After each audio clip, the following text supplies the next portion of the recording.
Maverick, welcome back to our channel. Thank you so much for being here and for being part of the Networking Maverick community. I'm Lauren Marsicano, your Networking Maverick, and today we're going for what? $1 Million 2019! Woo! Yes! And we need to keep pushing forward every week on Maverick Monday. Today, the topic is how to network.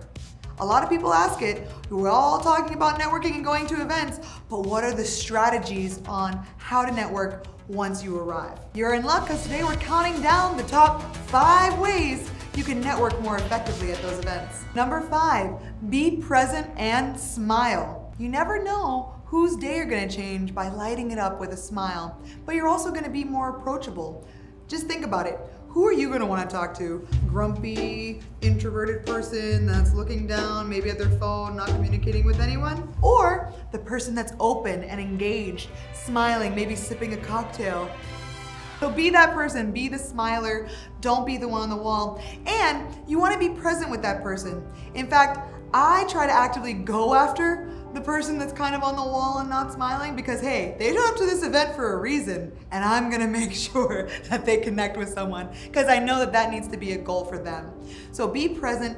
Once I connect with them, once I engage with them, I shouldn't be, tapping my feet, looking around, looking for the next best opportunity. Maybe I think this person's kind of dull. No, I wanna be actively engaged with this person. I need to be present and thinking about what are they discussing? How can I contribute to this conversation? I want to be there with them and not across the room. Which leads me into number 4, be an active listener and participate. This means you're actively engaging. You don't want to just be a listener that's nodding their heads, drinking their drink. Maybe you are really listening to them, but I'll tell you, I'm a little uncomfortable when I'm the one monopolizing an entire conversation. I know that I seem like I can really carry it on for an hour, but I'll tell you that I don't really feel like I built a connection by the end of that conversation. I feel like I was presenting. I don't want to feel like that. I want to actually build a connection with someone, and that means being an active listener, actively engaging in the topic. Maybe you have something related. So I have talked to people a lot of times that I really don't know what they're talking about, but a lot of times I can relate to something that we're talking about. For instance, we might be talking about zoological studies.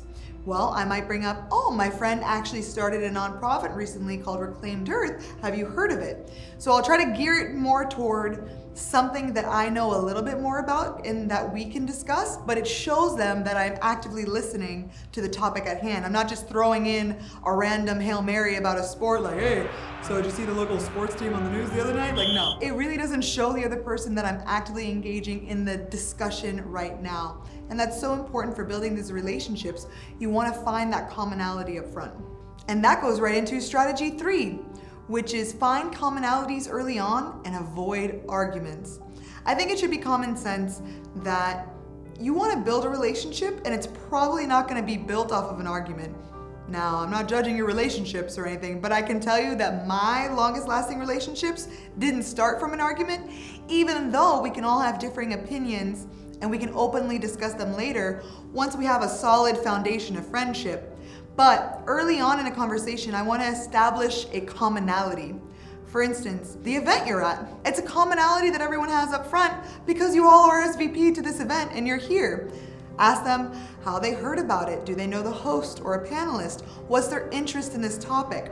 Finding and getting to that commonality up front really will solidify that relationship psychologically in the person's mind, and you'll have more to talk about and hopefully be very passionate about. Strategy 2, have a giver's mentality. I go into all my conversations thinking, how can I help or add value to this person's life? Maybe it's going to be connecting them with someone else that will help them in their business. Maybe it's finding out about events later that might be of interest to them.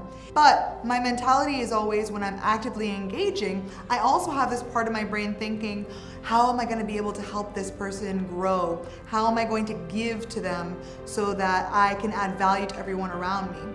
This is a huge difference from the always be closing mentality you've heard about and we've discussed before. That mentality is a very big taker. We don't want the fakers and the takers. We want the givers. We want the movers and the shakers. We want those people that are going to add value to our life and we know are out there actively trying to support other people. Because those are the people I want in my room, in my circle of influence. And maybe you'll fool me up front, but after a while, I can really see who a faker and a taker is, and I can tell you that they're not in my circle of friends anymore.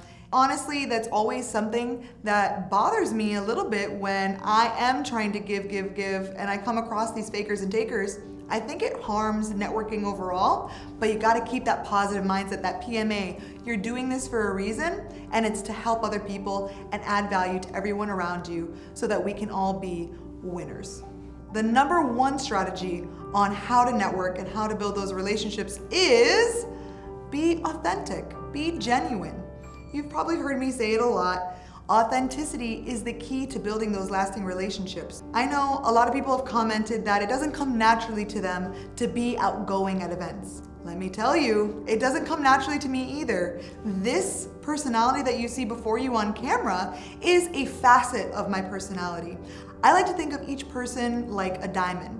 And we all have different facets of our personality, and we just want to let those shine at different times, but they're all still part of us as a whole.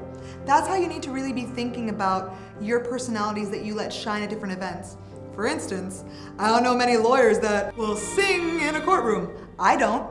Even though I sing in these videos and at some of my presentations, there's no way I'm going to a judge on behalf of a client and singing case law. But that is a part of my personality that I do let out in other circumstances. I just need to know when the proper opportunity to let that facet really shine through. I think that if you have this mindset that it's not being fake, that you're just letting your genuine, amiable personality through, you're smiling, you're engaging with people, you're actively listening, and you have the mentality of a giver, it's not being fake. It's being you.